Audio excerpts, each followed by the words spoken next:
Thank you all very much. As we get underway this evening, I would like to introduce our first presenter who will open the proceedings.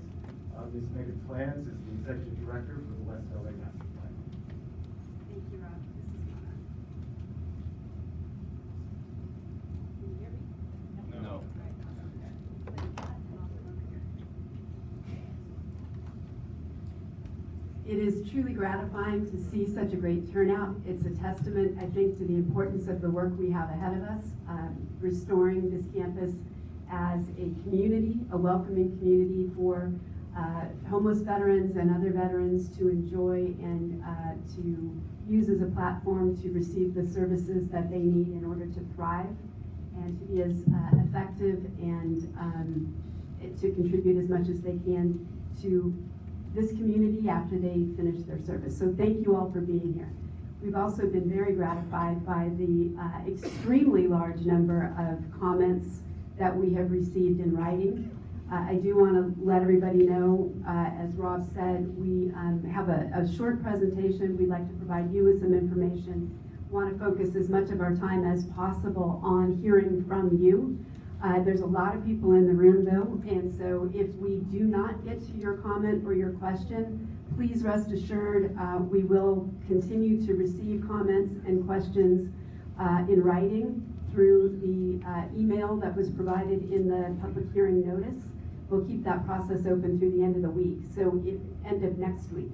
So if you don't get a chance to speak today, please don't feel that your questions and concerns won't be heard and considered. They will. I would like to welcome you on behalf of myself. I am the Executive Director of the Master Plan to redevelop our campus, and also on behalf of Ann Brown, the Director here. She's unfortunately out of town this week. And on behalf of the entire Greater Los Angeles VA leadership team and staff. As Rob mentioned, there are quite a few members of our team in the room today, so if you come with a question or concern that does not relate to the proposed enhanced use lease for Building 207 or the proposal to engage a principal developer, all other questions can be fielded and your needs can be met by somebody here in the room today.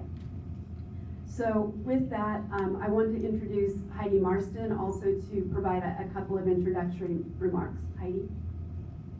Thank you. Hi everyone, I see a lot of familiar faces tonight, so thanks so much for coming. As you can tell, we've obviously been going through this process for a long time. We have some awesome new members of the GLA team in Rob and Meghan who have joined us from DC, so we're really excited to have them. So thank you for coming. I'm not going to take up too much time, but we're really excited for all of your participation and eager to hear from you.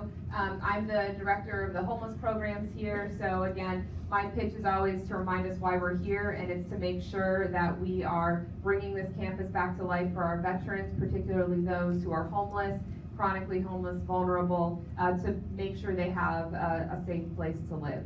So with that, I will turn it over back to Meghan for master. Great, and now I can talk not from behind the podium, but taller than I am. Can I have the next slide, please? So again, wanted to focus on why we're here. We are here to talk about some of the options that we're pursuing to house homeless veterans on this campus as quickly as possible. And we're going to talk about a couple of crucial steps that we are ready to take forward, beginning with an enhanced use lease for Building 207. You'll hear it in a little bit greater detail in just a minute about exactly what an enhanced use lease is and how we use that authority to build housing on this campus. And we also want to talk about a proposal to engage a principal developer as a strategy to expedite and integrate the housing that we want to build across the campus. We're also going to talk a bit about what we are doing to ensure that we're complying with the environmental protection laws, including the National Environmental Policy Act, NEPA, and the California Environmental Quality Act, CEQA, and all of the other applicable federal, state, and local regulations. And finally, and most importantly, we are here to hear from you and to hear your input about our plans to expedite housing for homeless veterans. Next slide, please. A little bit about the process.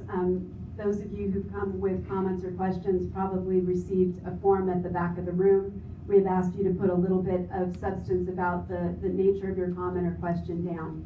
Wanted to flag for a minute why that's important here. We've had a lot of other meetings, a lot of opportunities to hear from the public in the form of town halls. This is not a town hall. This is a statutorily required public hearing that is relative to an enhanced use lease. Given the parameters of that statutory requirement, we need to focus our conversation today on that topic. And so if you have come and filled out a comment card and your comment or question is not germane to that topic, we do want to make sure that your needs are met, that your questions are answered, and we will ensure that somebody in the back of the room is ready and available to answer those questions for you. But we are going to focus the comments on the topics of the enhanced use lease for 207 and the principal developer. Also want to talk a little bit about what we are going to be doing with the comments and the questions that are received. That same statute, our enhanced use lease statute that requires us to have this public hearing, requires us to summarize the public input that we've received, summarize our responses to it. Those summaries will then be published on a VA website so everyone can see what the nature of the comments were and our reaction to them. So that will be coming shortly.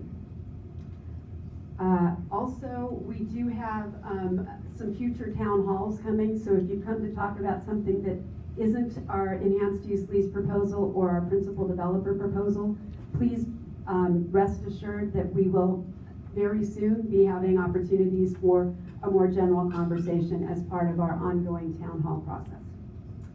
Next slide, please. So I wanted to provide just a real quick overview of how we got here. The campus, our West LA campus here, was donated to the federal government, and it is 388 acres that sits at the prime real estate at the intersection of Wilshire Boulevard and the 405. It was donated in 1887 to be the Pacific branch of the Soldiers' Home, and it served as that Soldiers' Home through the 1950s. At its height, 5,000 veterans called this place home.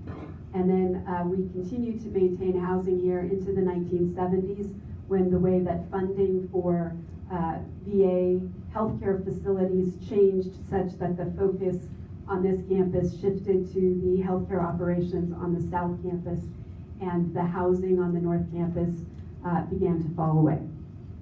Next slide, please. So because we were engaging in land uses that were not consistent with that original deed, in 2011, the American Civil Liberties Union of Southern California filed a class action lawsuit against VA on behalf of homeless veterans with disabilities, arguing that we were violating their civil rights by engaging in land uses on the campus that were not consistent with that purpose. And so we entered into a settlement in 2014 that required us to get input from stakeholders, which we then used to set out our draft master plan to use the campus for the purpose of housing homeless and vulnerable veterans, and to meeting the needs of underserved veteran populations, to include women veterans, aging veterans, and those who are severely or mentally disabled. And we collaborated with our plaintiff partners to produce a draft master plan, which was issued in 2016. Next slide, please. The draft master plan outlines our intent, which is to transform this campus into a vibrant community, welcoming homeless and other veterans through a series of services that they need, to include healthcare benefits and employment and all the other services that are available for eligible veterans. We also have a statute that assists us in the work at hand, and that is the West LA Leasing Act of 2016, which enables VA to enter into enhanced use leases as a mechanism for getting the housing built and then operated on our campus.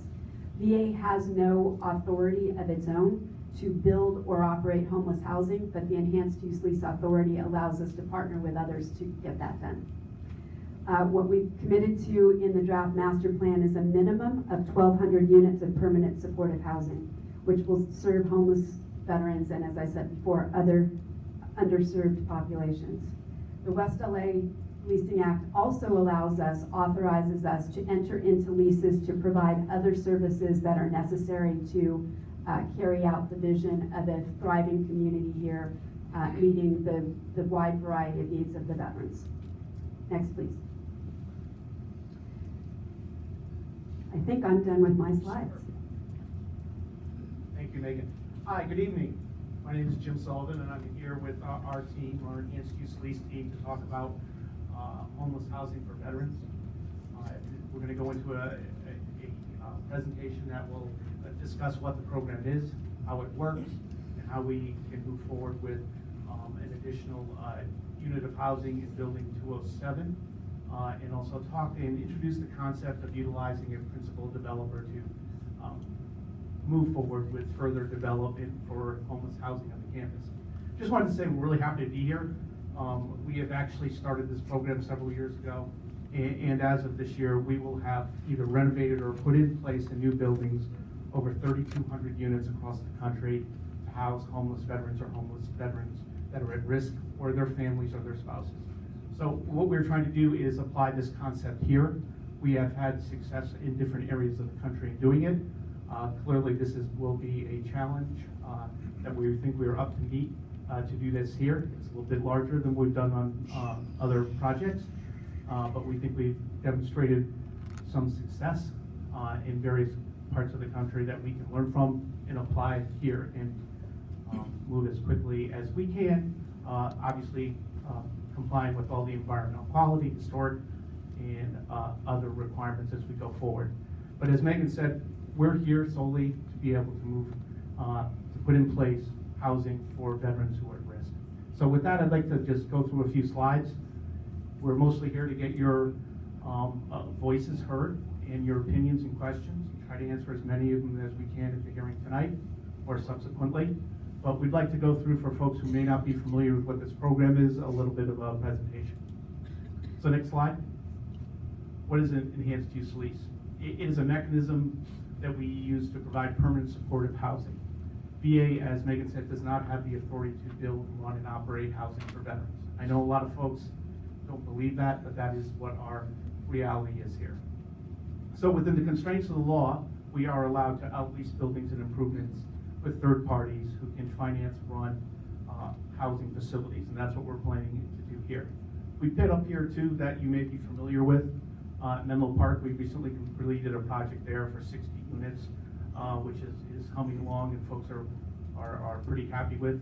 We've obviously also done one in Sepulveda, where we've done about 44, we've done a project in Sepulveda.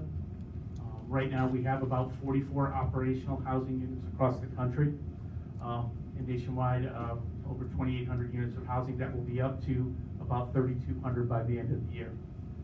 Next slide. So to date, to give you a little idea, we have raised over $500 million in third-party finance to do housing for veterans across the country, and we believe we can export that expertise here. The ones I showed you up front were relatively small projects. We have done some larger projects in Leavenworth, Kansas, entered into a 75-year lease to do 38 buildings and 50 acres of land for housing. We have 67 units that are in development, 94 units that are already in place, and we're continuing to move down the road at that campus in a phased manner to put housing in place. In Lincoln, we also have an entire campus that is under the EUL. The first phase of it is a facility that has been put in place for housing about 70 units, and we're going to move forward in a phased manner and address the rest of that campus with potential housing and other senior supportive housing and services. Next slide. So the public hearing here we're having tonight is to bring us in compliance with requirements under the law for the enhanced use legislation. For those of you lawyers out there, 38 U.S.C. 8163 for you guys. Again, and we want to introduce the concept of a principal developer, which would over time put in additional housing on the campus. The next slide, please. Here is our authority, oversight, and compliance. If folks want to dig into the legal authority that we have and how the program operates, basically, it's our base statute, 8161 through 8169, combined with what many people here are familiar with, the Los Angeles Leasing Act of 2016. All EULs require approval of the VA Secretary. In oversight, we have compliance and monitors of those programs. Veterans are referred for housing through the VA system for placement in our housing units. As part of the EUL process, we comply with all applicable laws, including all environmental requirements, as well as any specific local requirements that are out there. In many parts of the country, we run into specific requirements that are site peculiar, and we work with the local municipalities and local regulatory folks, as well as our local developers, to be able to meet and address any of those specific requirements.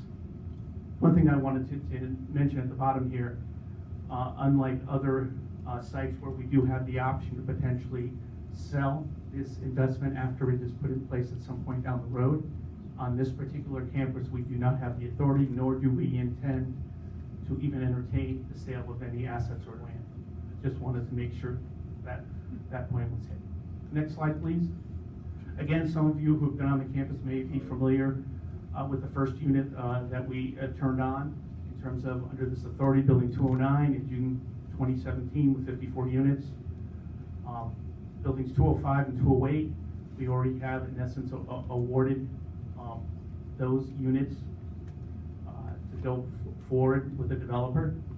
Hopefully we are aiming to move operational by the spring of 2020.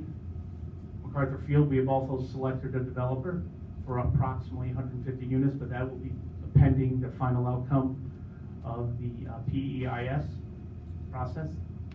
And at this point, we're looking at potentially 900 additional units of permanent supportive housing for a total of 1,200. But again, that will be informed by what the latest need is for housing for homeless veterans or veterans at risk at this location. And as more information and data becomes available, those numbers may be updated to reflect the most accurate depiction of need. Next slide, please. This is Building 207. It's about 50,000 square feet, if any of you've been by it. It was built in 1940. It has most recently been used for supportive housing in the last few years. So we will be moving forward with a similar use that it is today. It is a historic resource, so we will work with the SHPO and any historic requirements there, as well as the NEPA process. And the NEPA process, it will be completed before the end of this EUL is executed. And the original EA in this building is new, it replaces the one from 2015. The principal developer concept. What we would really like to do is to get folks' reaction to moving forward. We want to competitively select via an RFQ, request for qualification process, one qualified principal developer for any other portions of the North Campus that are not currently under assignment to another VA use or another developer, because we talked about MacArthur Field, 205 and 208. So we're talking those parcels that would be left to be considered for future development. Again, the principal developer must have the experience and expertise in master planning large-scale housing developments, as well as the affordable housing arena. And also that developer or developer's team must have the experience to actually do Building 207, which would be the first item that they would undertake. The principal developer would undertake all necessary investigational activities so they could produce development scenarios for the North Campus to provide permanent supportive housing for veterans' needs. The idea of us starting right now with that is we would like to, once the environmental impact process is complete, we want to position ourselves with the right information and the right capabilities, so once that process is done, we can step out smartly to be able to put as much housing in place for veterans as quickly as we can, complying with all of the requirements.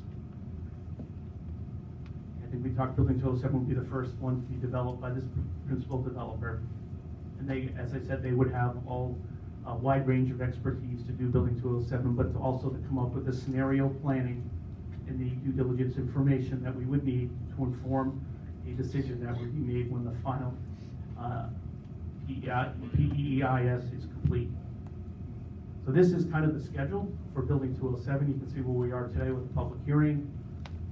We would then move into the solicitation process, negotiate a lease, do our appropriate notifications, then execute the lease and begin construction while complying with all the environmental and other due diligence processes that we have to do.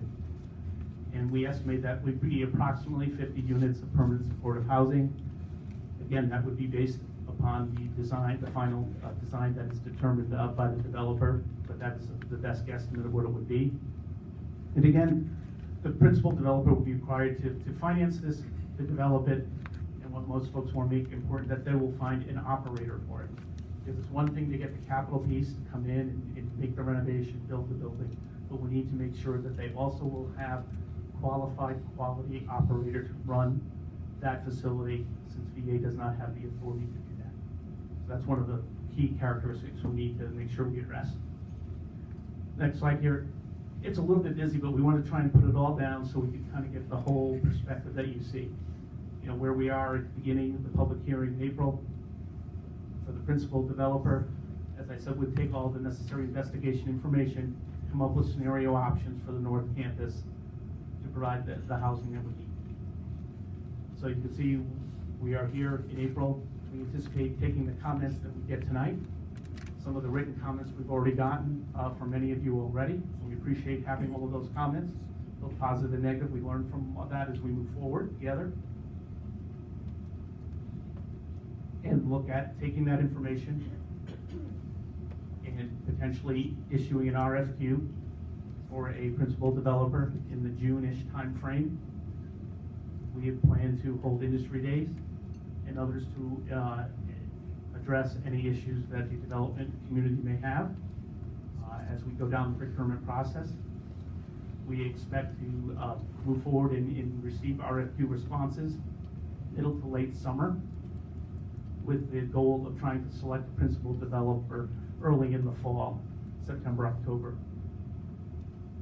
Then this is not to scale, so don't be confused. It says May 2019. That's when the final PEIS will be done, and the record of decision sometime in the summer of 2019. We believe the time between we select the principal developer and the final PEIS will be the time for the scenario planning to be ironed out and options and information to be developed. So when we do have a final record of decision, those that are in concert with the NEPA process and the final decision, we will be able to move out smartly and start exercising those options to go forward. The next slide. Again, what we believe looking at this today is that over the traditional process, we would take one building at a time and do this, which we have done in other parts of the country. That by going with a principal developer concept, we believe we could shave off 18 to 24 months of the period of time that we could provide that housing to veterans sooner. That is our single goal here to do that. We believe this process will help us expedite that to provide those services to those who need them sooner rather than later. A few of the bullets here, the benefits besides the time. Obviously, we would be prepared with the preliminary development scenarios, but also we would only end up going through one procurement process. So in this case, if we broke it up building by building for the next 7 years, we might do 10 procurements.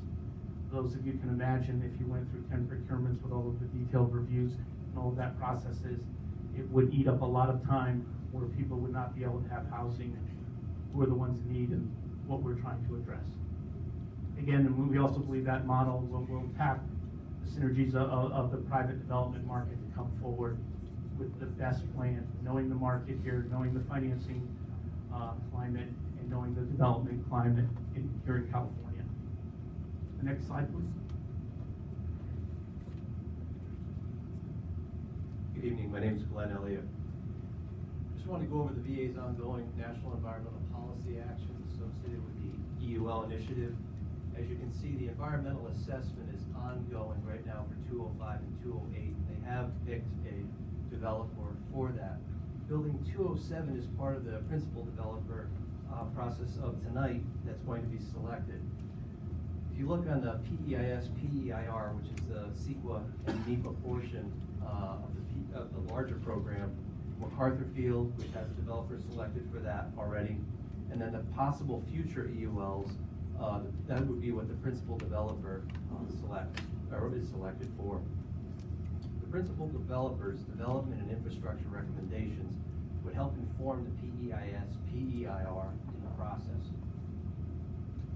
Then you end up with any future EUL specifically identified as part of the master plan in the PEIS, PEIR process will have the informed location and framework of those EULs. So that helps to educate that once you lock it in under the master plan, that path forward. Next slide.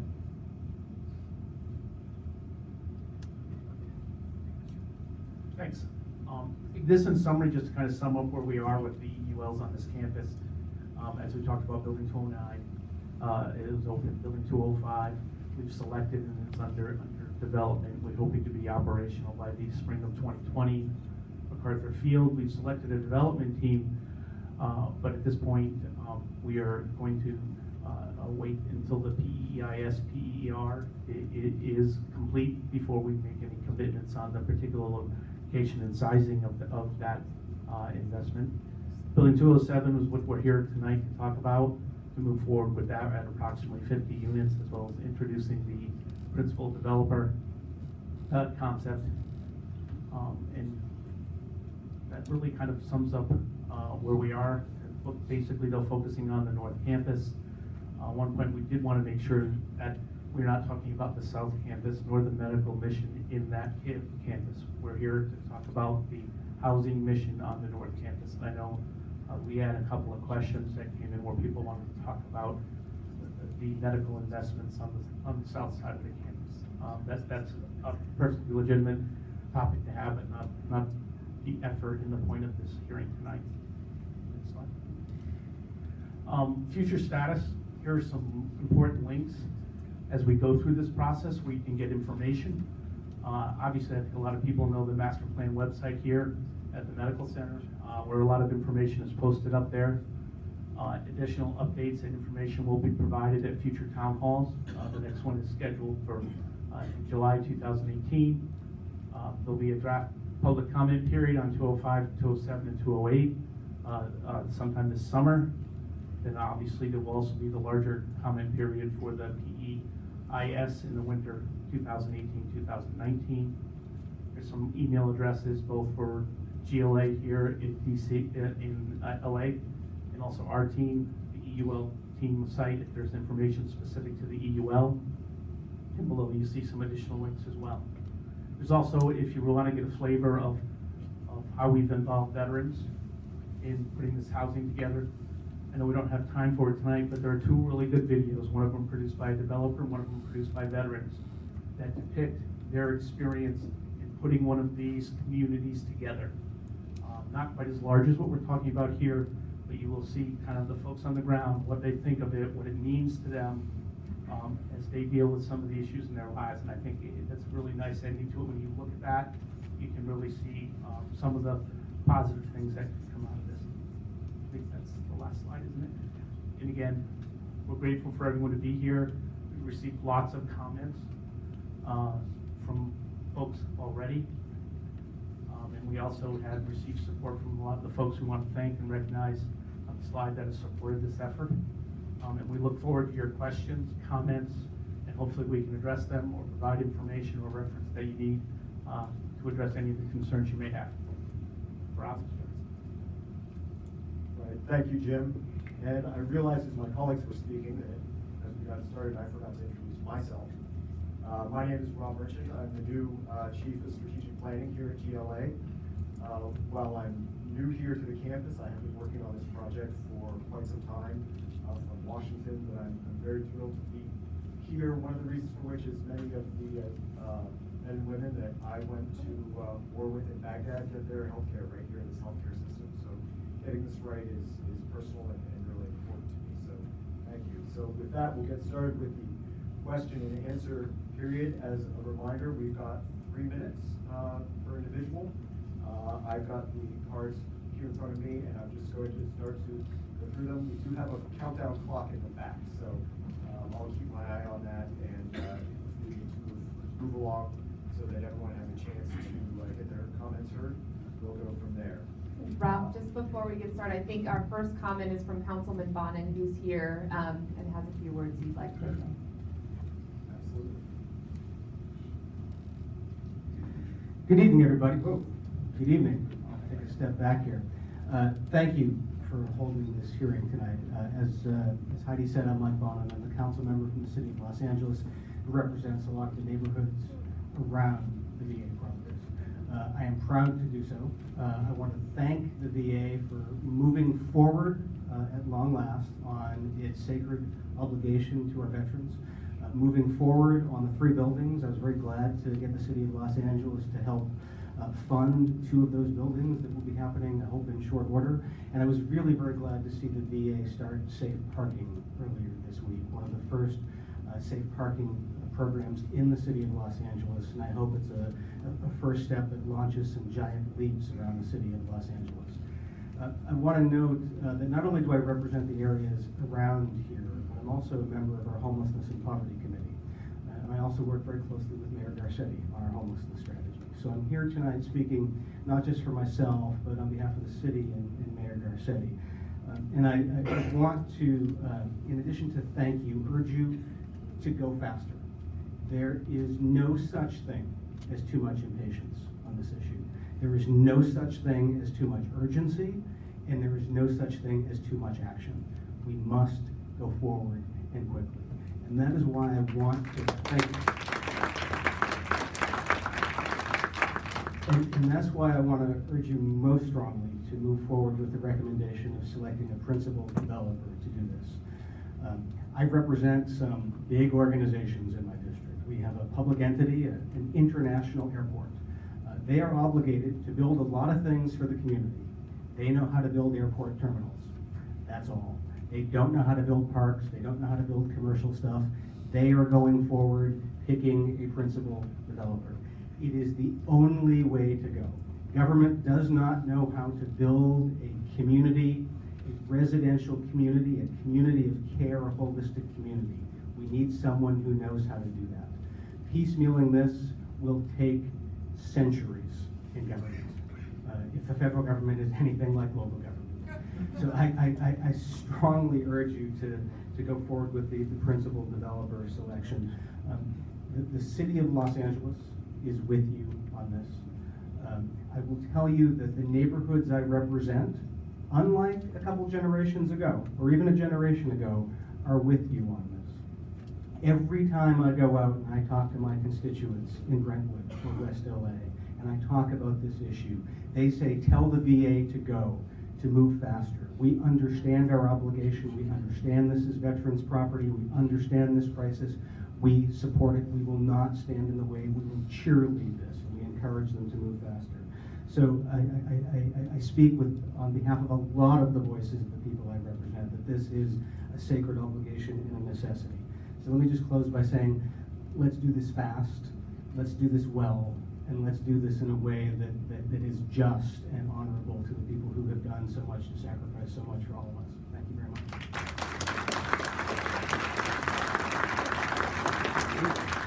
Thank you. Thomas Abbott.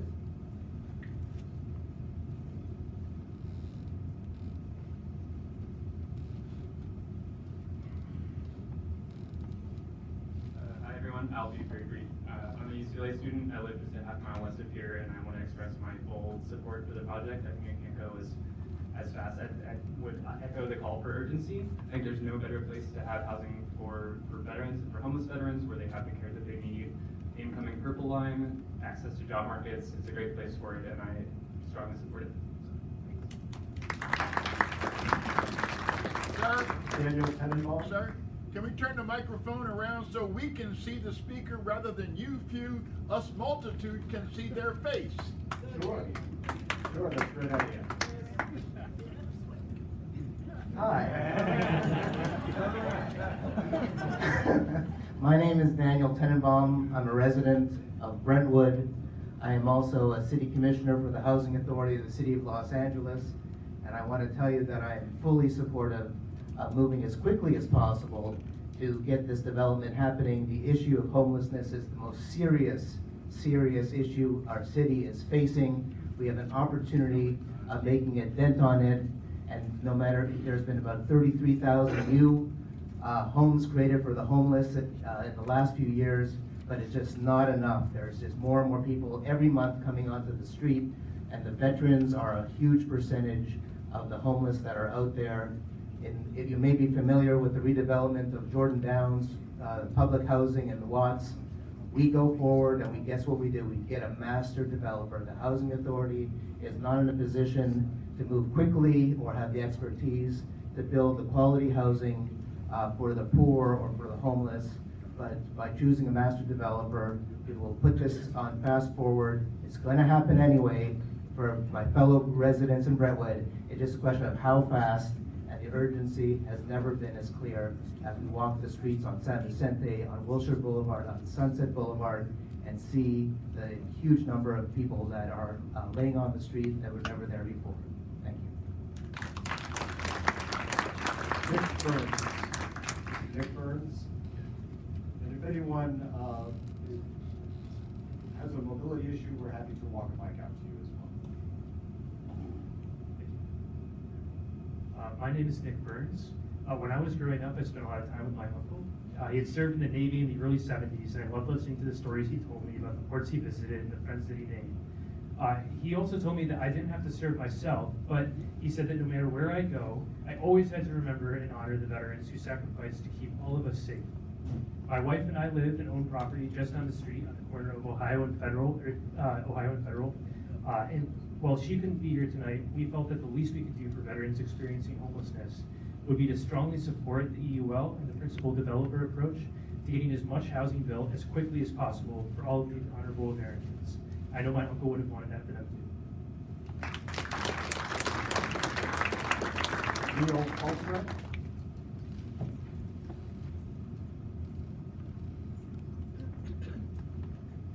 Hi, my name is Neil Haltrecht. I'm a long-term resident of the area. I've lived here for about 26 years now. Most of that in Brentwood on Leonard Road and just up on San Vicente. I also have over 20 years of experience in real estate development. And when I did most of my development experience was in retail and industrial. We found an opportunity to do 800 units of housing on 30 acres, not 388 acres, 30 acres. We did 800 units of housing. Recognizing that was not our expertise, we did exactly this as a private company. We went out and did a joint venture partnership with Archstone, one of the largest companies in multifamily housing in the country. Successful project, got done quickly. That was private sector. So I'm here to strongly advocate support for moving forward on this. This is just good business, and it's the right thing to be doing. In the richest country in the world, to see men and women fighting for our country, coming home and ending up on the streets, how could anyone conscionably ask for a delay in moving forward expeditiously and aggressively to get done what should ethically, morally, and socially be done? So I strongly advocate your support for this. I've also been involved for the last 8 years on Home for Good, which is a partnership between the Chamber of Commerce, the business community, and the United Way. I've done my best to work on trying to help people who are not as fortunate as me, and I hope that you'll do the same in supporting this evening. Thank you. Sandra.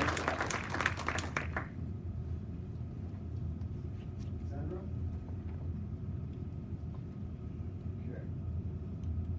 Craig Emerson.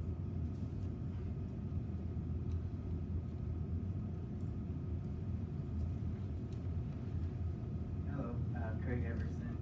I have actually a question and not a comment. In regards to the master developer RFQ, will that be subject to Rule 2 set-asides and or cascading? Yes, it will.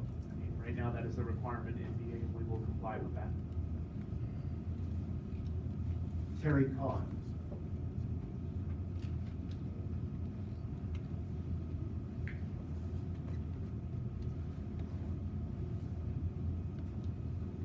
Well, I don't want to repeat what everybody else said, but I did spend 4 years of my life running the community service program at Brentwood School and dealt with the homeless issue every day. But I come here in another regard. I'm on the Brentwood Community Council, but I'm speaking today as a private citizen and a resident of Brentwood. I'm very concerned because one of the environmental issues that I see is the amount of traffic that's going to occur as a result of this project. With 500 residents, 900 residents over the next few years, and all of the people servicing them, it says in the documents that they're going to be increasing the number of parking spaces by 30%. That means that we could expect 30% more traffic. Now, many of you probably know that if you travel on Sunset in Brentwood, or on Barrington, or on Federal in Wilshire, you know that these intersections are all graded F by the Department of Transport. And I'm very concerned that the VA released the traffic study that was promised to the Brentwood Community Council back in 2015. I never saw it. I don't know if anybody else ever saw it. And that they look to consider what this is going to mean to our community going forward. I mean, there have to be ways to get people on and off the campus so that it doesn't further congest our neighborhood. So, will there be a traffic study? Will it be updated? And when will we see it? Thank you.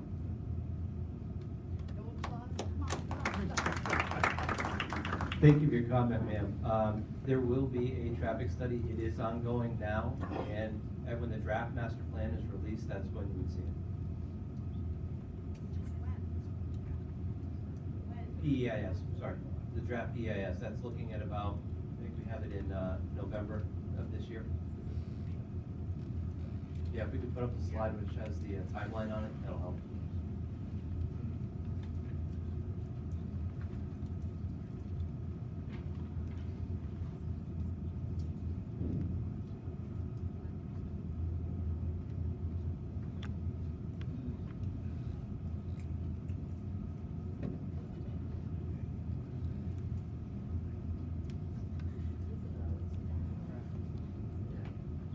The draft isn't actually listed on there, but the draft is scheduled for release in November of 2018. Jesse Creed. Hi, Jesse Creed. I'm with Vets Advocacy. I was one of the attorneys for the homeless and disabled veterans in the Valentini litigation. I'm here with my colleague Anthony Allman, and we're here to speak in support of the principal developer strategy. When we filed suit on behalf of homeless and disabled veterans in 2011, there was not a single veteran permanently living on this campus. That violated the clear decree of the deed to permanently maintain a soldier's home here. A deed, a donation from the family of Carolina Berry, who's here tonight. Carolina, will you stand up, please, so everyone should recognize you?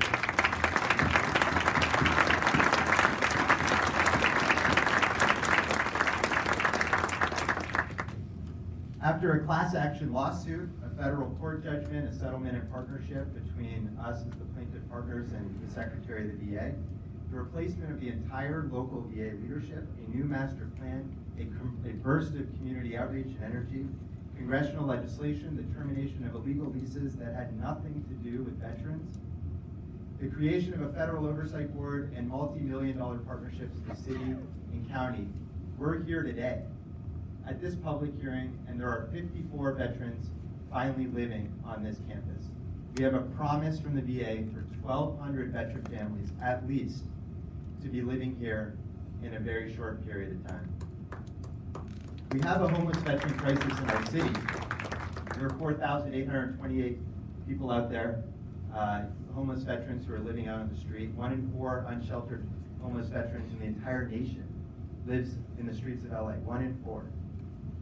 And so we're here to strongly support the principal developer strategy because we can thank them for their service, but the biggest and most meaningful expression of gratitude would be to give them a place to call home. Thank you very much. Daphne Wright. Just a reminder to everyone to please speak directly into the mic so that your comments can be heard by everyone. Hi, everyone. My question has to do with the one contract. Due to the recent allegations of fraud at the facility, being a vet, I was wondering, I received a survey about this meeting, and it seemed like the questions were leading toward, you know, the one contract versus the multiple contract. Can you explain the difference between the two? The two options, it was an option 1 and an option 2. Can you explain the difference between the two?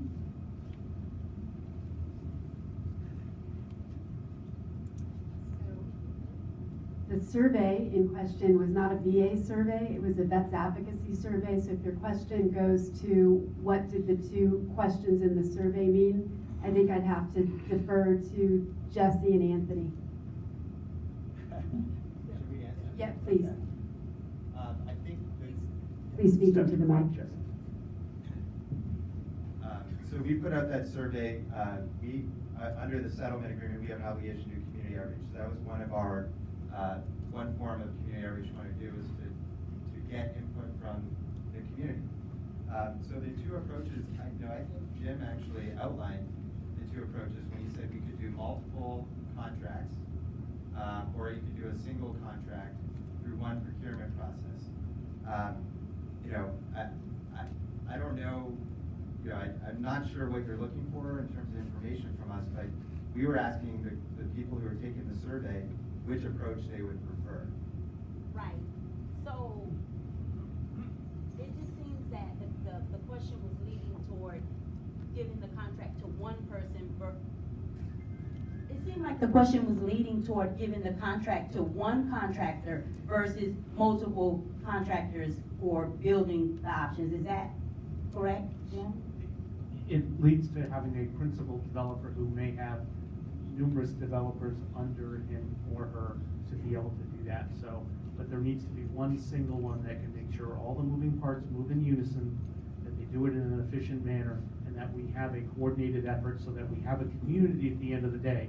Because right now, we have done nice jobs on individual buildings, but it only deals with that particular building. What we're trying to do is end up having a community that has amenities as well that'll cross the boundaries of individual buildings. So a principal developer, we believe, will be able to look at it from that integrated approach and decide what is the phasing plan that will end up allowing that to move quicker and allow it to move in an integrated fashion.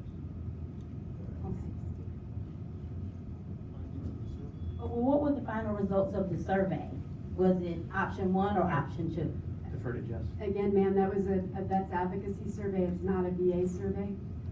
We can publish the results of the survey on our website. Okay. Is that okay?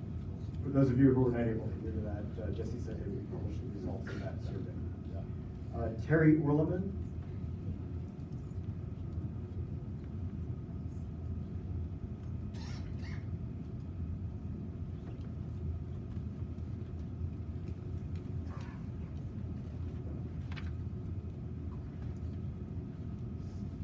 My handwriting is a little bad, so my name is Jerry, not Terry. I apologize. My eyes are worse. My handwriting, I'm practicing to be a doctor. As I said, I'm Jerry Orleman. I'm a U.S. Army veteran. And I don't want to repeat a lot of stuff. My questions and concerns have essentially been answered.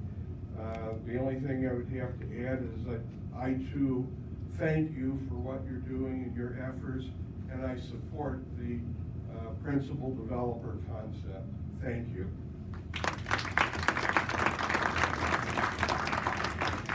Ann Dunson.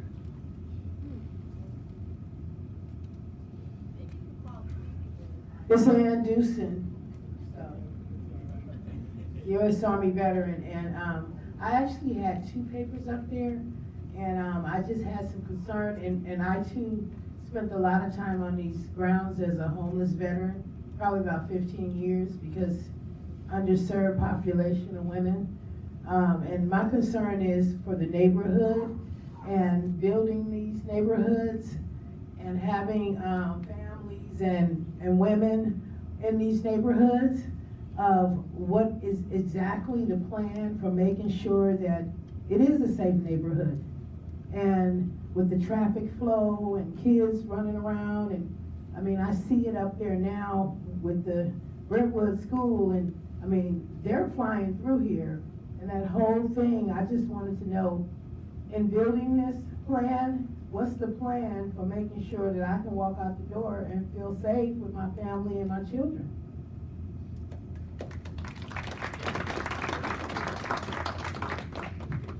Again, thanks for your comment.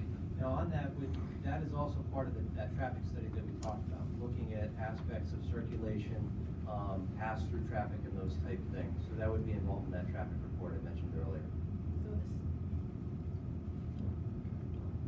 So the safety factor is a part of that traffic thing, because there's a lot of blind spots. I know this property, like, I mean, there's a lot of things going on up there on that hill that I wouldn't make it down to the bottom of the hill, you know, before something happens. So it's a concern as a woman, as a veteran advocacy group for women, and I just wanted to know, but that's all a part of that, and that will be published on VA website? Yes, ma'am. You said November? Yes. Why so long? I mean, this community is coming. I'm just wanting to know the safety purpose. It seemed like it would be expedited, that's all I'm saying. To address your comment, it does take time to review and take in all of the data points for that. And also, like Jim was talking about for the principal developer, it's to take those recommendations that they have through the larger developments also, and the recommendations they have through their historic knowledge of that, to get into that document. Brian Dean, followed by Michael Gannon.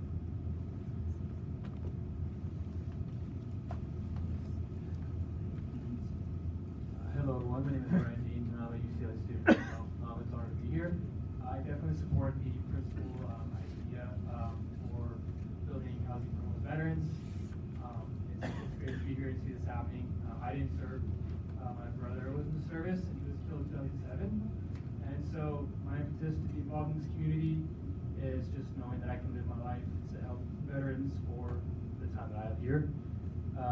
I've done a little bit of research on homeless veterans, and one thing I've noticed for sure is that there's an overrepresentation of minority veterans in the homeless population. So I guess my question would just be, given the history of egregious housing policies and how it's affected minority veterans, the developments on the campus, is that going to be taken into any consideration, or how would that be handled to make sure that, the vulnerable populations, minority populations are going to be considered for these developments? Thank you.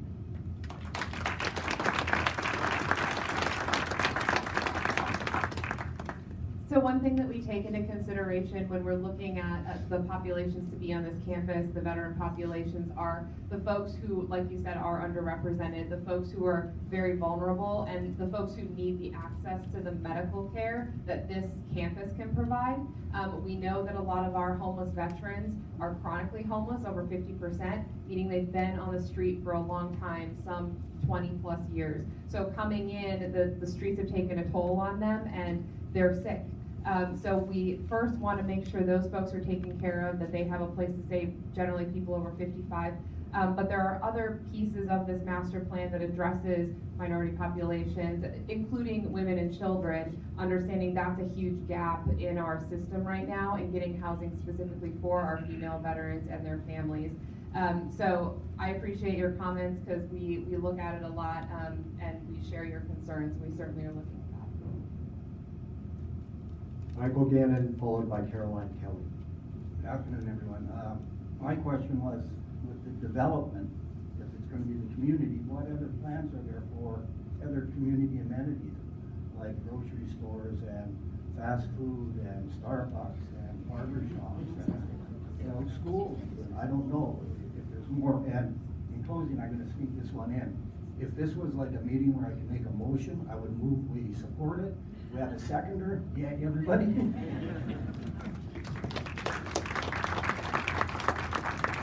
before that comment, I do just want to clarify the draft master plan does call for that whole panoply of services to include a town center. We want a community. We don't want housing that sits in a vacuum by itself. So absolutely, we share that concern, and we'll look to the principal developer to help us figure out how to make it happen. So thank you. After Ms. Kelly, we'll call a motion. Hi, everyone. My name is Caroline Kelly. I am a Brentwood resident, and I'm here in my capacity as a consultant for the Los Angeles County Department of Mental Health. Our director has devoted a good portion of his career to working with veterans, and Dr. Jonathan Sharon, including on this campus.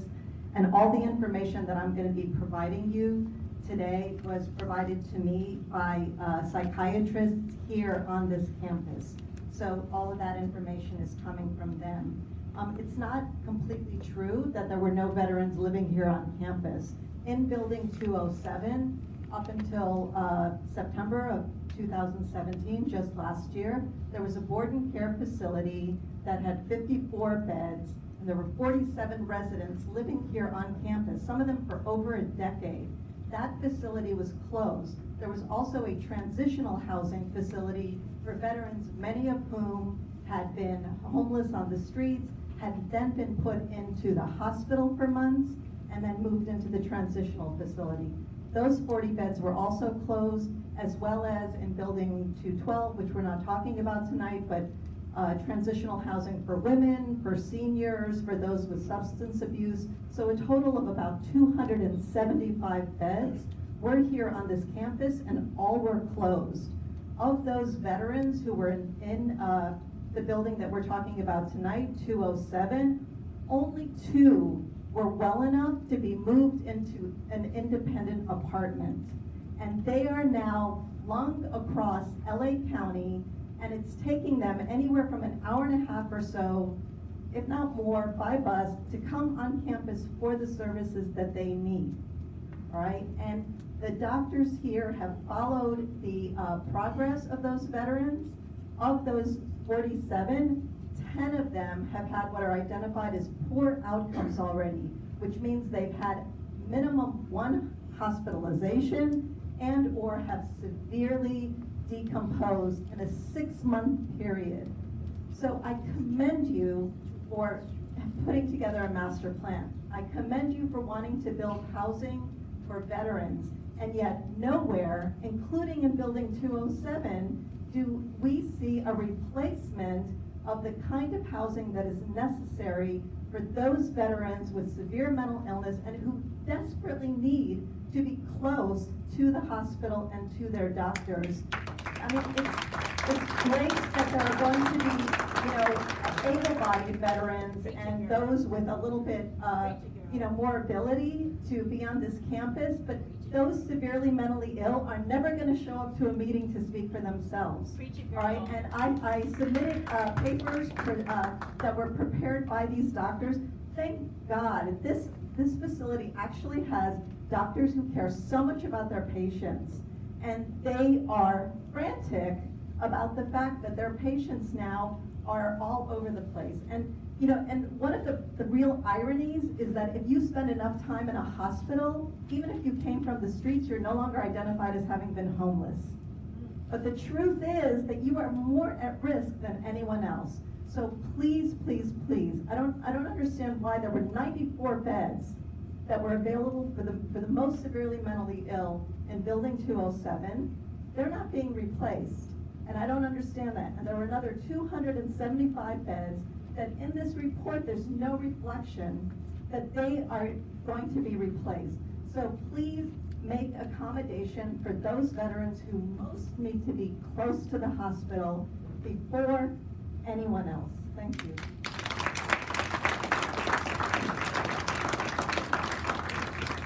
So I just wanted to respond to that. So I have, Meghan and I both have met with the same doctors that you're referring to, and we understand that this is not just a need for veterans, but this is a need of our entire community, where we're seeing this growing population of individuals who need this higher level of care, but might not need to be in a nursing home yet. So that solution we're looking at, but it also needs to be a system-wide solution that we're really eager to work with Dr. Sharon and the county on to make sure that we're addressing that gap, because it is real, and I completely agree with that. The transitional housing beds that were in building 212 have not been closed. They've just been moved to Bell Shelter. I understand it's not on campus. We do still have transitional housing on campus through New Directions. And we see that program very full and very popular. So thank you for your comments, and I think we share the concerns with this aging population, and how do we make sure that we're accommodating them and caring for them. Molly Mosher, and I had a question. I saw that there's a 75-year Ms. contract. Mosher, can you? There we go. Is it on? Okay, so I saw that this is a 75-year contract, and that just puts off some alarm bells in my head, because that's a lifetime, and I want to know what is the oversight and exit strategy if the services are not up to par. We've seen 75-year contracts in Indiana that had to be reneged. The city had to go back on them. City time in New York. So if the services are substandard, if there's not good, what is the oversight and exit strategy if quality is not good for a lifetime, 75 years? Sure, thank you. That's a really good question, and it does come up quite frequently. The lease can be up to 75 years. It doesn't have to be 75 years. But in the case where we have, say, a 50-year lease, we put in place a monitoring system. In this case, we have something which is called an LSM, local site monitor, that is identified for each building that we do. And that is the person who is on the ground, has day-to-day oversight of what goes on in that facility, and addresses any issues either from the facility itself or from the operation of the facility. So on each one of these that we do here, for each building or a series of buildings, depending on what the configuration is, but for example, in building 207, there will be an LSM. That local site monitor actually is engaged before the building is actually turned on, and is identified as we develop the building. In addition, excuse me. Who selects the elements? Who selects them? I mean, how are they chosen? They are chosen by the leadership of the medical center. And in addition to a local site monitor, we have set up a post-transaction monitoring unit whose sole responsibility is to monitor the compliance with the lease, and with, for example, on these projects, we have the lease, and there are fundamental requirements in the lease that must be followed. We also have what is called the tenant selection plan to determine who gets in that facility, as well as other requirements of the lease. We have a unit that ensures compliance, does a yearly compliance check by someone who is off-site of the facility to come in and make sure they're complying and reporting on the number of people in the facility, how long they've been there, what is the turnover in that facility, and so forth. And make sure that the operator of the facility complies with all of the safety, quality, and other requirements of that facility. And to add to that, if they do not comply, we do have in the lease a termination for default for the service. So we do take care of that. And we have done that in a couple of cases. And we've gotten people to come behind that to continue the service. But there is a mechanism there to protect against that. Terrence Lyons, followed by Donald Brooks. I'll pass. All right. Mr. Brooks? Oh, yeah.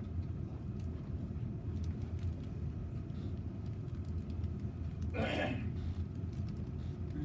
name is Donald Brooks, and I was his neighbor, vet, and I'm currently homeless. You speaking in the mic? I will. My name is Donald Brooks, and I'm an United States Naval vet, and I'm currently homeless. I'm here for Dom, and to speak on behalf of my fellow vets, we'd like to get this thing done as rapidly as possible. I've just come up the streets. I've been out there for 2 years, and I hear the concerns about the community and things of that nature, but you certainly don't want to see more people like myself out the street homeless. We certainly would beat traffic. The sight of someone homeless begging you for change is the sight of traffic. You can always stop, and you can always, we ride buses, a lot of us. Traffic is the least of our concern. Getting housed and having a place to stay, a place to call our home is our major concern. second concern is that I just applied for Section 8 over at the Dom. And I went in and I did a test to make sure that I was eligible, and I was.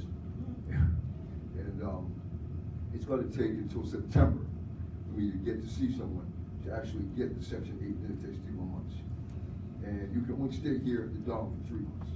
So again, I'm going to be asked to leave, and I will probably go into a harm reduction program. That means that people on the site can use, but they have to do so in a way that's not harmful to them. I don't understand how you do that. But I just want to make you aware that I'm concerned about my safety and the fact that I may not be a number that will be homeless again very, very, very soon.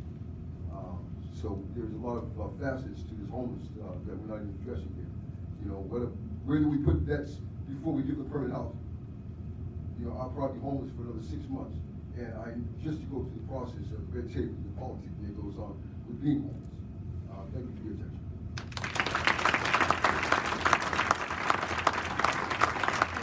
Just to add to that, sir, if you look in the back, sir, we have 2 of our folks here, Vanjie and Aaron. They're an awesome team, and they'll make sure that you don't have to go back to the streets in between. They'll take care of you. So Vanjie and Aaron right there, wave your hand. Go chat with them and they'll take care of you. Thank you. Ray Klein, followed by Skylar Hollingsworth.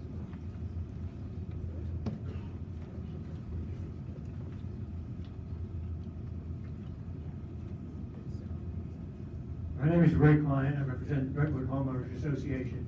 There's been a lot of talk here about NEPA compliance with environmental laws, historical laws. The reason for those laws is that it provides disclosure to the decision makers and to the public before decisions are made. That's the legal process. We need to have those studies done before any decisions are made. Otherwise, it's illegal, including picking a principal developer or entering into any enhanced use lease. In addition to violating those national environmental laws, under this new concept of one and only one principal developer to manage a very, very large amount of VA land and have the enormous power to sublease and subcontract, the VA proposes to finesse the normal procurement process required for each EUL under the law. After losing the lawsuit for having illegal leases, it's disturbing to say the least to learn that the VA now proposes to enter into a new illegal lease prior to the proper environmental and historic and traffic studies being done. The bottom line is that we want the VA to speed up completion of the draft master plan in accordance with state and federal laws, including environmental and historic laws, and provide housing services, but this time do it legally. Thank you.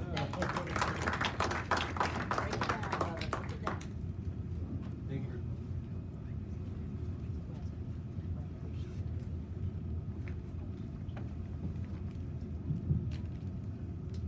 Thank you for your comment, Mr. Klein.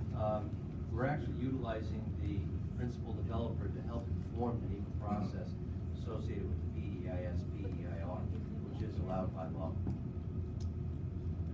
But doesn't it give him an unfair advantage if he's helping you, if the principal contractor is helping you inform the public, that sort of gives him an unfair advantage against any other contractor that wants to compete for that contract. I mean, can you address that? Ms. Wright's question is whether or not that allows an unfair advantage. Right, if I'm just reiterating, so. Thank you, Sure. thank you very much. That's why we're doing the competition for the principal developer up front. That's why we are doing the full and open competition up front for the principal developer to find the most qualified individual to work with us to get to the completion of the PEIS and then be able to take that and develop with his team that could be multiple other contractors, general contractors, providers, and so forth to bring this site into realm with the homeless that we're trying to achieve with the housing.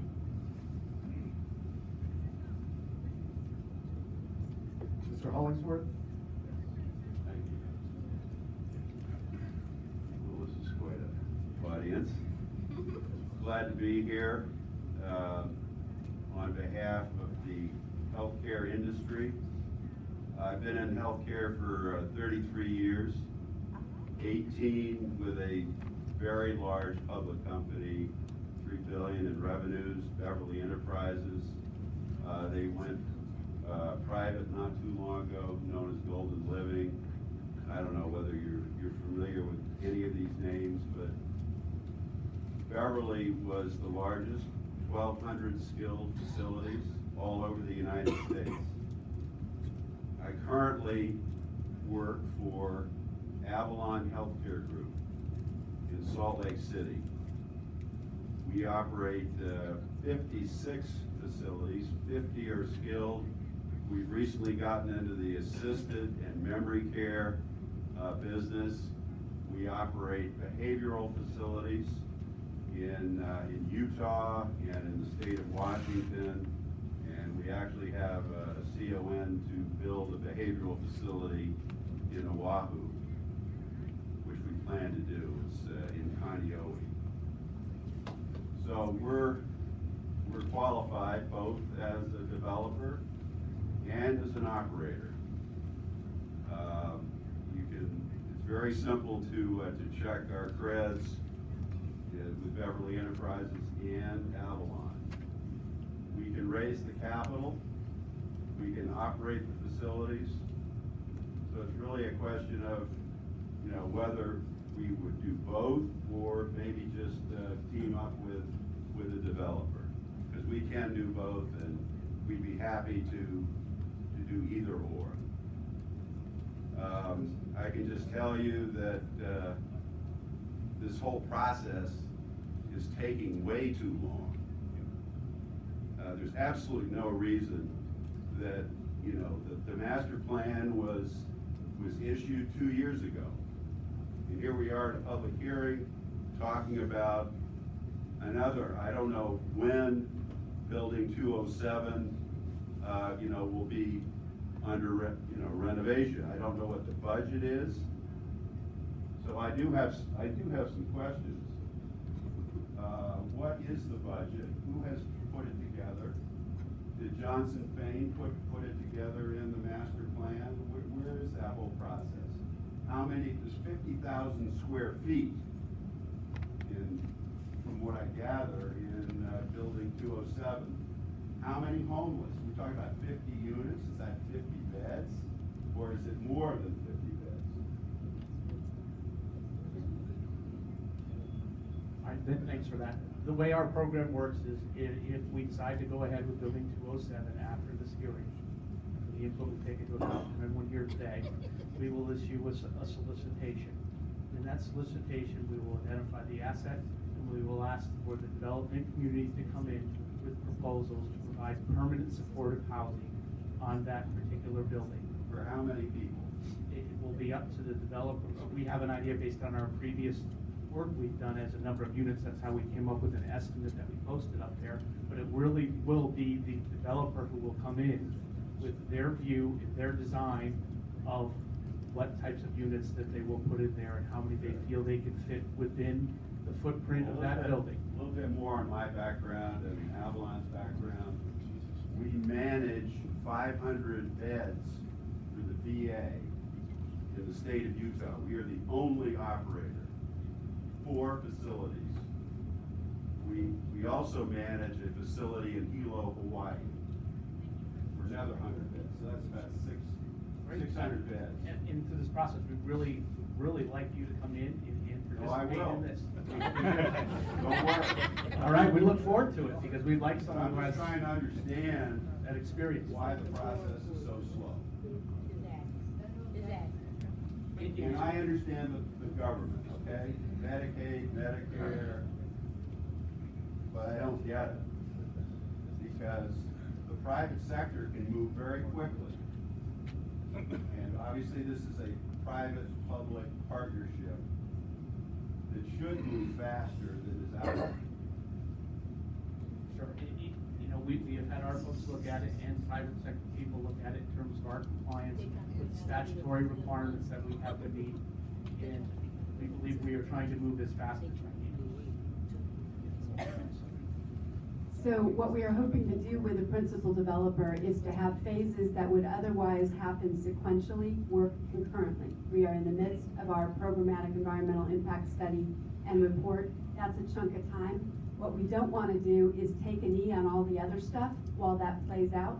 To your point, it is taking too long. And we would like to accelerate it within the confines of the law. So when will the RFP be out? The chart back up that has the date of what our estimate is. Right there. So we're looking at issuing an RFQ with, you know. RFP is the same thing, right? No, different. It's an RFQ, request for qualified developers, to come in June. Well, when's the RFP? Because that's the key. In this case, we are first going to select a principal developer through the RFQ process to develop scenarios for the options of the North Campus. Once the federal environmental process concludes, we want to be able. How long will that take? Well, it's on the chart right here. It shows a record of decision will be in July of 2019. Well, I would encourage you to expedite. Thank you. Tyler Monroe, followed by John Mulvaney. And just for reference, we'll be putting these slides on the website so you folks can have access to them and you can read this timeline a little closer. Good evening, my name is Tyler Monroe, and I'm the Vice President of Development for Thomas Safran Associates. We're a developer of affordable housing and permanent supportive housing here in Los Angeles, and we're actually based right here in Brentwood for the past 30 years. And I'm just here to express our support for the principal development process and really encourage you guys to proceed with it in haste. So thank you very much for everything you're doing, and we look forward to seeing this process through. Maldonado.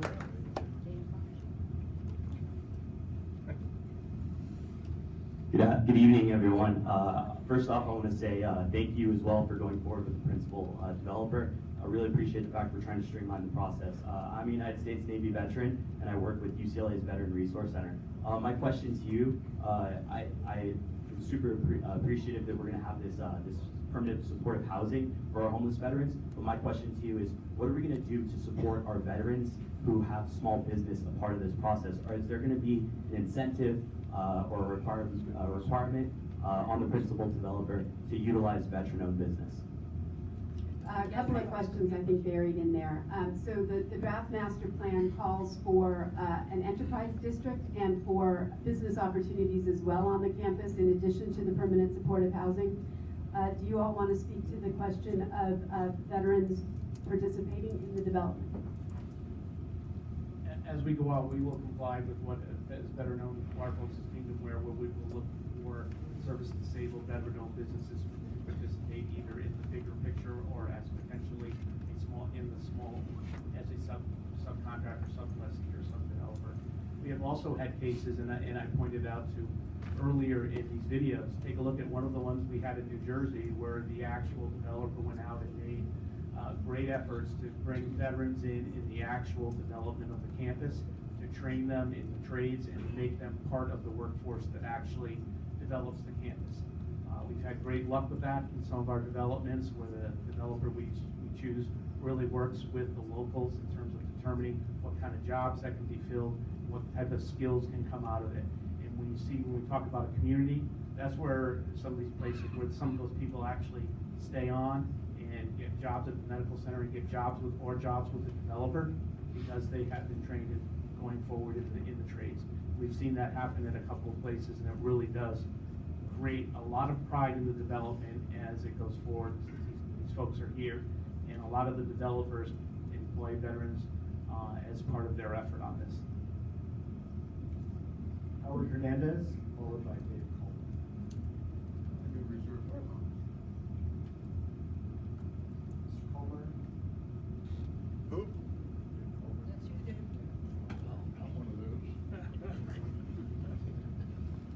Yeah, Elliott.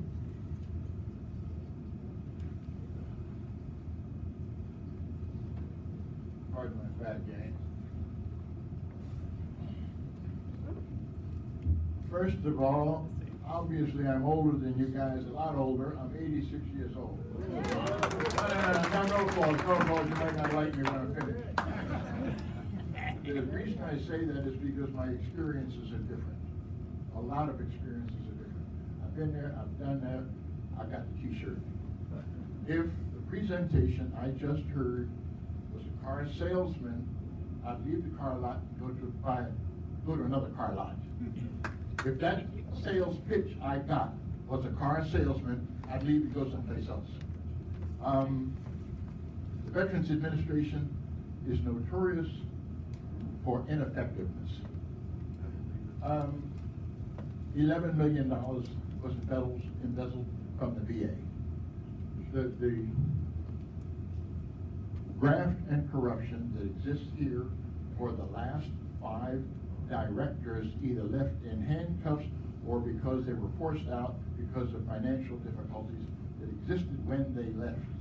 So you have a combination of an ineffective Veterans Administration Medical Center, and you have these guys telling you what they're going to do. This has happened 100 times before. It's the same.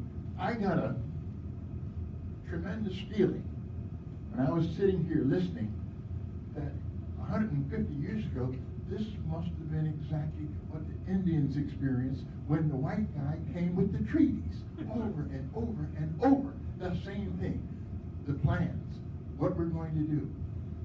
8 years ago in this room, I've been on the Veterans Advisory Commission for over 20 years. I just resigned a couple of months ago. In this room, 10 commissioners from the Veterans Advisory Commission, of which I was one, 9-1 voted for 9 veterans to be housed at a cost of $120 million. Ineffectiveness. It continues, it never stops, it never ends. And I don't know how to fix it. The efficacy does not exist within the program of this VA system and most other VA systems. So it's horrible, and I don't know how to fix it. But the promises, the land development program took 12 years, 15 years ago. In 1989, 29 years ago, I was at Zev Yaroslavsky's office at the Board of Supervisors, banging on the table for veterans benefits. He said, come back in 3 months. It was 6 months before they invited us back. It took him 9 minutes to say he was for the veterans. 10 years later, that black fence outside cost $1 million paid for by the Veterans Administration and the Veterans Park Preserve, Brentwood Homeowners Association. So, I don't know how you fix it. I know what the problem is, but I don't know how to fix it. So all I say is be very, very aware. All the things they talked about were great for a young person. Oh, that's wonderful, but how do you get there? That's the problem.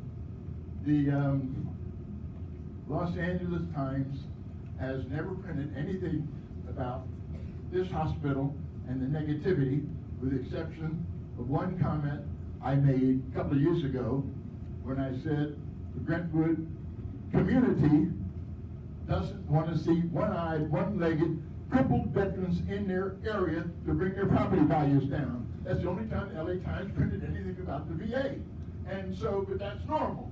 This man over here, for 500 Sundays, demonstrated 4 hours a day for 500 Sundays.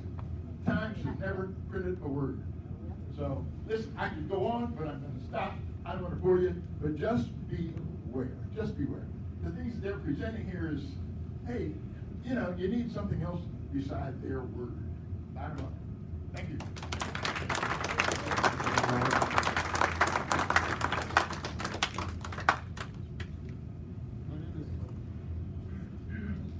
My name is Arthur Gonzalez.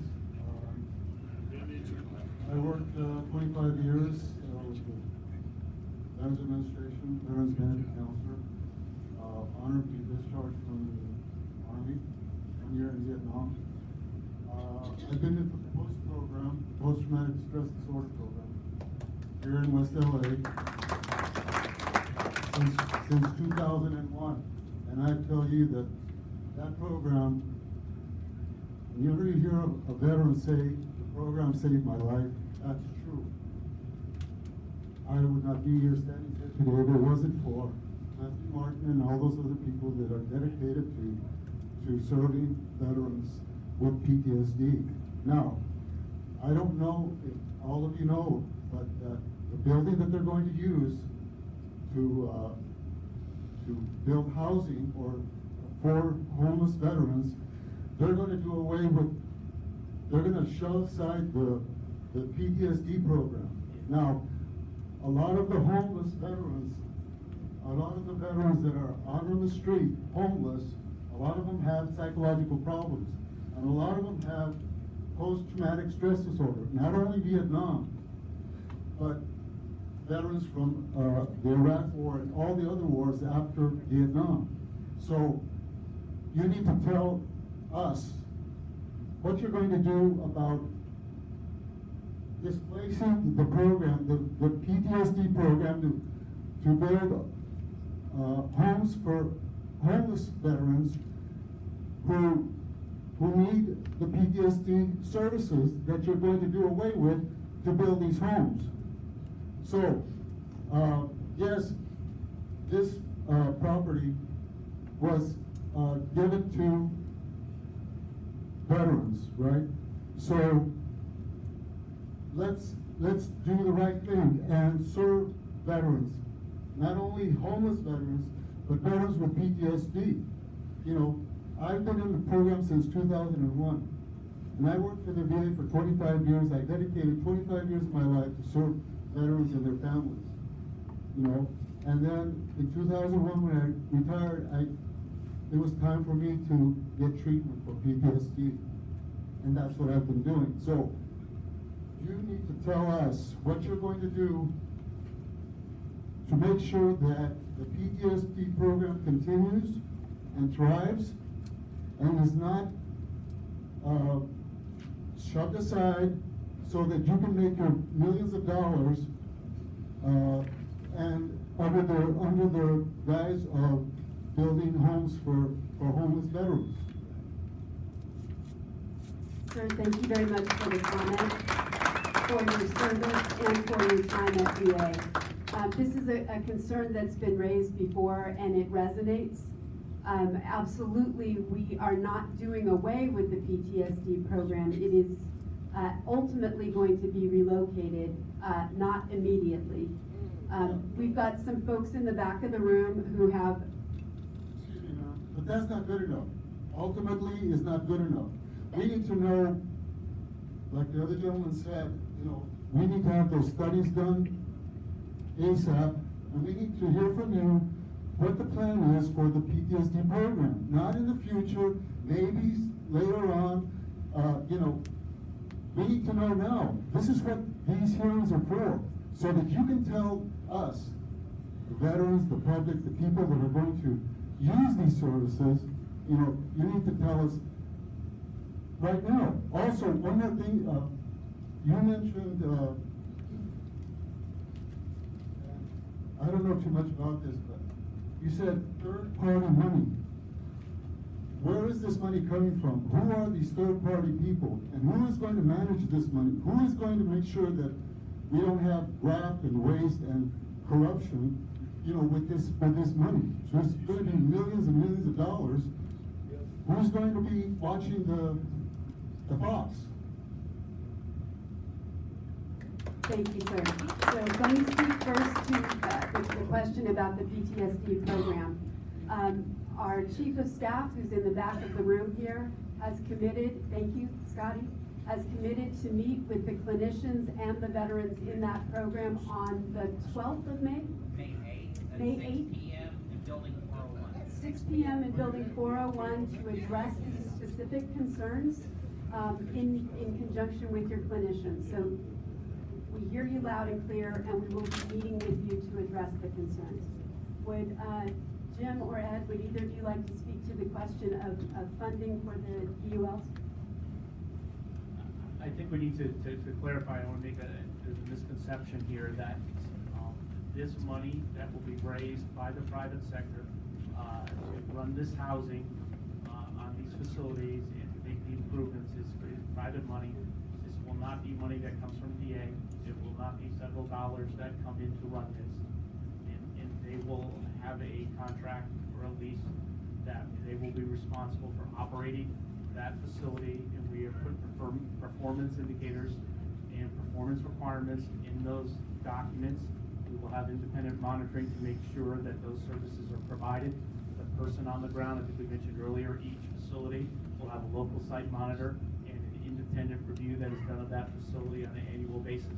Right now, if you want to get a flavor for that, we publish something that is called the Enhanced Use Lease Consideration Report in our budget documents to the public and to Congress every year, where we list what the conditions are, what the stats are for each one of our EULs, how much money has come in, how much has gone out, what services have been provided, and what the value of those services has been provided.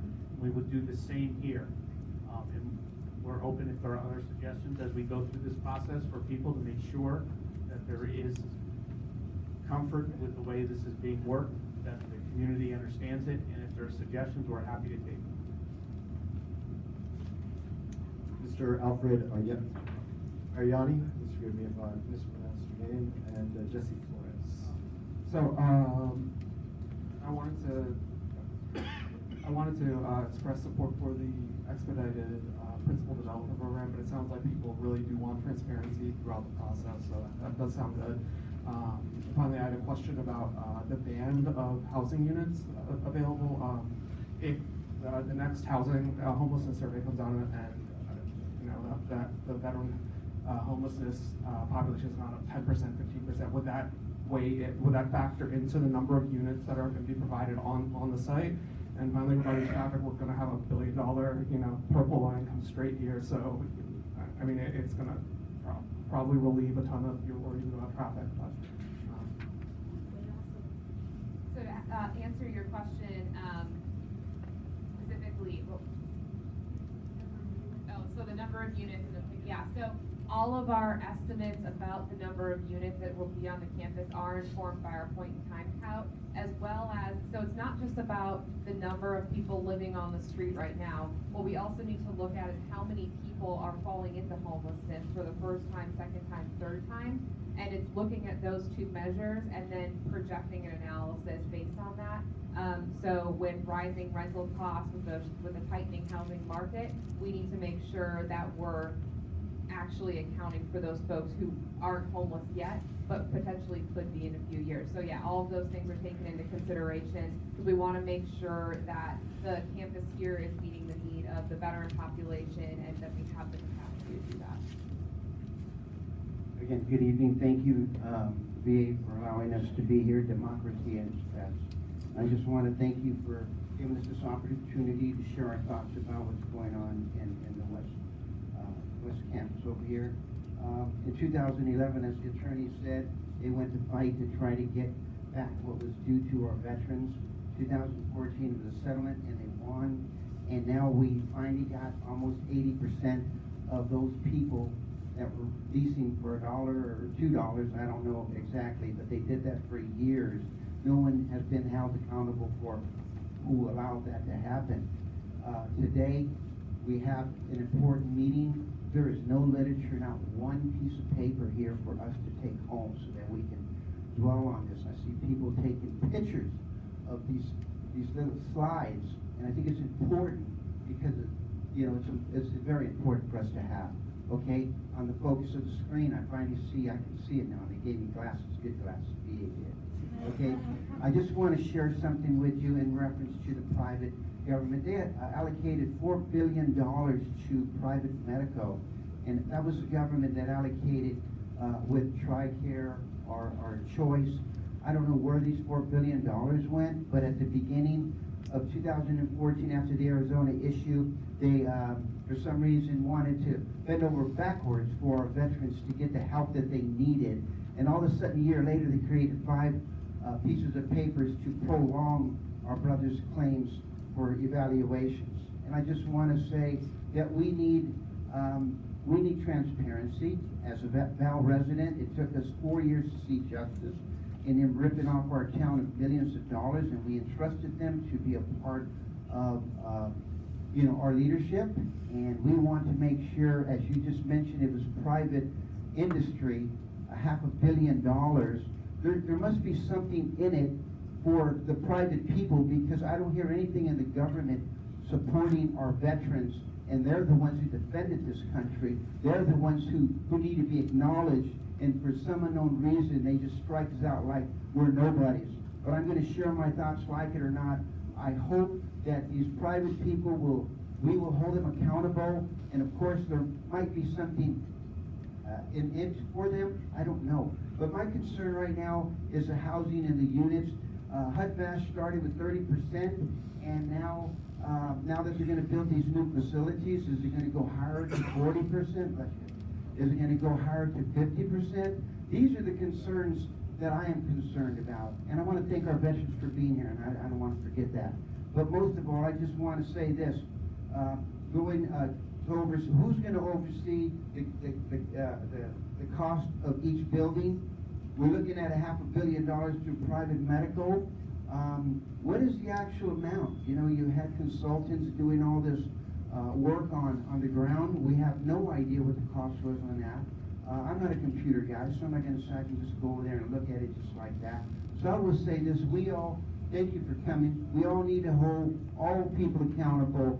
If anything, our veterans deserve the best. I want to thank you for allowing us to share our thoughts. I hope the private people will do this from their heart, and I don't know what happened to the government, but I'm going to tell you it ain't good, it ain't right. And the cost of freedom wasn't free. It was earned through blood, sweat, and tears. We will never forget the cost of freedom, and I know all those who love our veterans are not going to forget. And again, I want to thank you all for being here, and I hope we continue to hold them accountable. Thank you.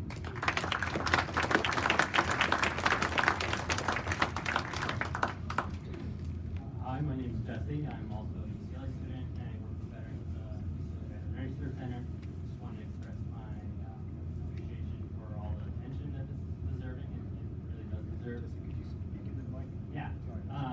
No, it's just really great to see everyone here. I wanted to ask the deadline, the timeline that's stated on the presentation. Does that take into account any further hurdles with like CEQA or any other further planning that different groups are asking, and any potential funding problems? As for the schedule, yes, it has taken into account CEQA and each process together.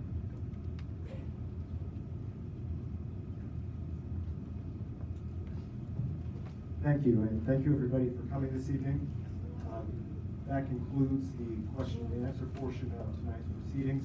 Arnie, could I ask you to put the slide up that has the future opportunities for engagement? Right there, if you could please take a note of these. Again, these will all be posted on the VA website, so if you would like to have those. Excuse me, I realize there are time constraints, but I have an early request. I'm Leslie Martin. I'm one of the co-directors of the Post-Traumatic Stress Outpatient Services team, licensed clinical social worker, 30 years here. Can you hear? Better? Okay. 30 years of my life has been devoted to the VA serving homeless veterans. I'm a co-director and co-founder of the Post-Traumatic Stress Outpatient Services. I have a question and then a quasi-comment that's very brief.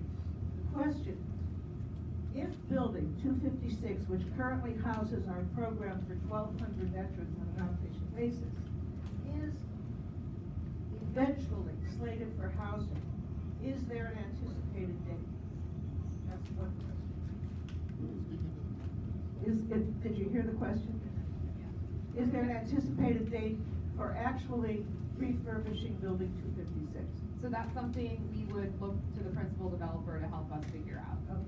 And then I'm going to read from your own master plan.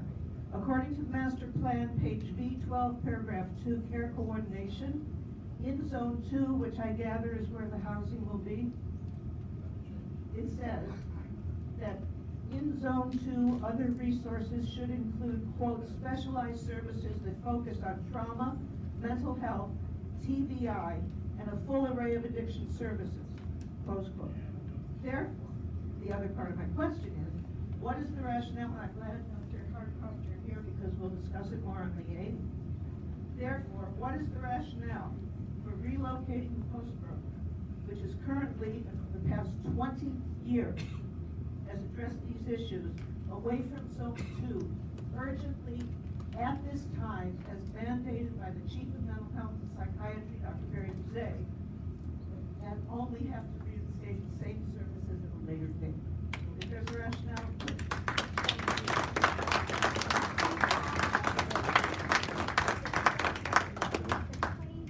Yeah, so again, I think that we're looking forward to discussing all of that with you all on the 8th, I think, at 6 o'clock in detail, because they're all good points. And I'd like to thank all of you for coming, for our veterans, family members, caregivers, and survivors in the audience. Thank you for your service and sacrifice, and please have a good evening. Thank you.